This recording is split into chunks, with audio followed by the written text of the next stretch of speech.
মুফতি মাসুদ হাসান ফিরোজ তার বিরুদ্ধে করা হিন্দু সম্প্রদায়ের যে মানববন্ধন কর্মসূচিটি করা হয়েছে সেখানে নিজে হাজির হয়ে নিজের অবস্থান পরিষ্কার করেছে এবং তিনি সৎ সাহসের সাথে যেভাবে তিনি তার বিরুদ্ধে আনিত অভিযোগের জবাব দিয়েছেন সেটি এটি প্রমাণ করে যে আসলে তিনি নিরপরাধ এবং সৎ মানুষ।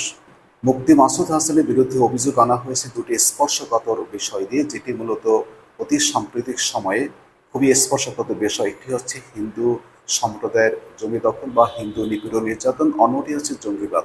বর্তমানে বাংলাদেশে কোনো জঙ্গি শব্দ নেই বললেই চলে। আর এই জঙ্গি শব্দটা এতদিন কারা ব্যবহার করতো আমরা ভালো করে জানি। বিগত সরকার এই জঙ্গি শব্দ দিয়ে সাধারণ মানুষকে যেভাবে হেনস্থা করেছে এবং তার বিরুদ্ধে শক্তিকে যেভাবে হেনস্থা করেছে সেটি আমরা সকলে জানি। নতুন করে বাংলাদেশে এই জঙ্গি তকমা লাগিয়ে সাধারণ মানুষকে হেনস্থা করে এবং সাধারণ মানুষের বিরুদ্ধে হিন্দু সম্প্রদায় দিয়ে এই ধরনের অভিযোগ আনা নিঃসন্দেহে স্থানীয় রাজনীতিতে বড় ধরনের উত্তাপ হতে পারে, যেটি মূলত অনাকাঙ্ক্ষিত। যারা মুফতি মাসুদ হাসান ফিরোজের বিরুদ্ধে এই জঙ্গি তকমা লাগিয়েছেন তারা নিঃসন্দেহে জানেন আসলে জঙ্গি শব্দটি। যদি তাদেরকে প্রশ্ন করা হয় যে আসলে বলুন তো জঙ্গি শব্দটি কি, তারা হা করে চেয়ে থাকবে, তারা বুঝবেনই না আসলে জঙ্গি শব্দটি কি। আমরা ইচ্ছাকৃত হোক বা অনিচ্ছাকৃত হোক এই জঙ্গি শব্দটা ব্যবহার করা থেকে বিরত থাকবো, কারণ এই জঙ্গি শব্দটি একটা হাতিয়ার বিদেশিদের কাছে বাংলাদেশের বিরুদ্ধে বড় ধরনের ষড়যন্ত্র করার জন্য। বিশেষ করে হিন্দু সম্প্রদায়কে দিয়ে যখন আপনি এই ধরনের অভিযোগ আনবেন কোনো সাধারণ মানুষের বিরুদ্ধে, কোনো নিরপরাধ মানুষের বিরুদ্ধে, সেটি মূলত আন্তর্জাতিক চক্রান্তের মধ্যে পড়ে। আপনাদের নিশ্চয়ই মনে থাকার কথা যে বর্তমানে ভারত যেভাবে বাংলাদেশের বিরুদ্ধে উঠে পড়ে লেগেছে, পুশিন এবং সীমান্ত হত্যাকাণ্ড দিয়ে বর্তমান সরকারকে বড় ধরনের বিপদে ফেলতে চেয়েছে, ঠিক এই মুহূর্তে যদি হিন্দু সম্প্রদায়কে বিরুদ্ধে আমি বড় ধরনের একটা ষড়যন্ত্র করি সাধারণ মানুষের বিরুদ্ধে, একজন নিরপরাধ মানুষের বিরুদ্ধে, সেটি কিন্তু আমাদের শত্রুদের হাতে বড় ধরনের অস্ত্র তুলে দেওয়ার সামিল। আপনাকে বুঝতে হবে এই মুহূর্তে বাংলাদেশের বিরুদ্ধে বড় ধরনের ষড়যন্ত্র লিপ্ত ভারত। এই মুহূর্তে যদি আমরা এই ধরনের কাজ করি এবং আমাদের হিন্দু সম্প্রদায়কে দিয়ে যদি একটা মিথ্যা তকমা লাগাই, সেটি কিন্তু কোনো অবস্থাতেই ভালো হবে না।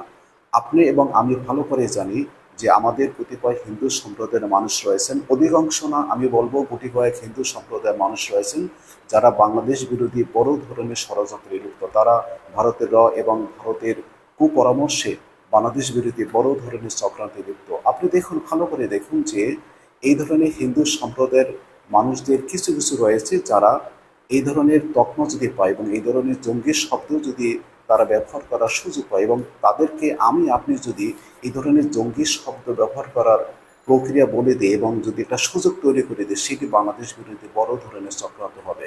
মুফতি মাসুদ হাসান ফিরোজ নিঃসন্দেহে একজন ভালো মানুষ এবং উনি একজন শিক্ষক।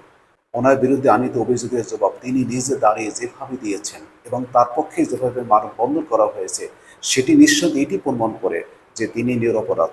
একজন অপরাধী মানুষ কখনো সেই মানববন্ধন তার বিরুদ্ধে আনা হয়েছে এবং তার বিরুদ্ধে করা হচ্ছে, সেই মানববন্ধনে নিজ উপস্থিত থেকে নিজের বিরুদ্ধে আনিত অভিযোগগুলো যেভাবে তিনি খণ্ডিয়েছেন এবং যেভাবে সৎ সাহসের সাথে তিনি জবাব দিয়েছেন, সেটি এটি প্রমাণ করে মুফতি মাসুদ হাসান ফিরোজ সত্যিকার অর্থে একজন ভালো মানুষ এবং তিনি তার বিরুদ্ধে যে অভিযোগ আনা হয়েছে সেটি ভিত্তিহীন এবং উদ্দেশ্য প্রণোদিত।